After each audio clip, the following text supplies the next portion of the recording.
വിഴിഞ്ഞത്തുള്ള ഒരു തണ്ടൽ കഴിഞ്ഞിട്ട് തിരിച്ച് വീട്ടിലോട്ട് പോകുന്ന വഴി കുളത്തൂർ ജംഗ്ഷൻ എത്തിയപ്പോൾ നമ്മുടെ വണ്ടിക്ക് ചെറിയൊരു സൈഡ് വലിവ്. ആ സൈഡ് വലിവ് പോയി നിന്ന് വേറെ എവിടെയല്ല, നമ്മുടെ മിഷ്ടി ആൻഡ് മോറിലാണ്. അതായത് നമ്മുടെ പണ്ടത്തെ ബികാഷ് ബാബു. ഈ ഒരു കടയുടെ അകത്ത് കയറി എനിക്ക് ചുറ്റുമുള്ള ഒന്നും കാണില്ല, വെറും ആ ചില്ലുകൂടുകളുടെ അകത്തിരിക്കുന്ന ബ്രെഡ് പക്കോട, ജലേബി, സമൂസ, ഓ എന്തിനു വെറുതെ മോത്തിച്ചോർ ലഡ്ഡു പോലും അവിടെ ഉണ്ട്. കടയുടെ അകത്ത് നല്ല കിടിലൻ കിടിലൻ സ്വീറ്റ്സും പുറത്ത് നല്ല അടിപൊളി മഴയും, വേറെ എന്ത് വേണമല്ലേ നല്ല അടിപൊളി ചാട്ടൊക്കെ എൻജോയ് ചെയ്യാൻ. സ്വീറ്റ്സ് മാത്രമല്ല, ഞങ്ങൾ കഴിക്കാൻ വേണ്ടി ഒരു രാജ് കച്ചോടി ചാട്ടും പിന്നെ ഒരു പ്ലാറ്ററും കൂടെ പറഞ്ഞിട്ടുണ്ടായിരുന്നു. എന്റെ വിശ്വാസം കൂടെയുള്ള എല്ലാവരുടെയും വയറ്റിൽ സ്ഥലം ഉണ്ടെന്നാണ്. പക്ഷെ അവരെല്ലാവരും എന്നെ ചതിച്ചു. ആരുടെയും വയറ്റിൽ ഞാൻ പ്രതീക്ഷിച്ച സ്ഥലമില്ലായിരുന്നു.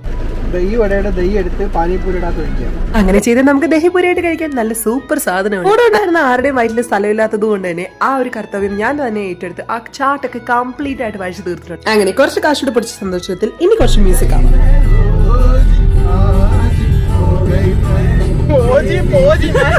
ആരും പേടിക്കണ്ടോ, ഒന്ന് ചെറുതായിട്ട് പാട്ട് പാടിയതായിരുന്നു. അപ്പൊ ശരി, നാളെ കാണാം.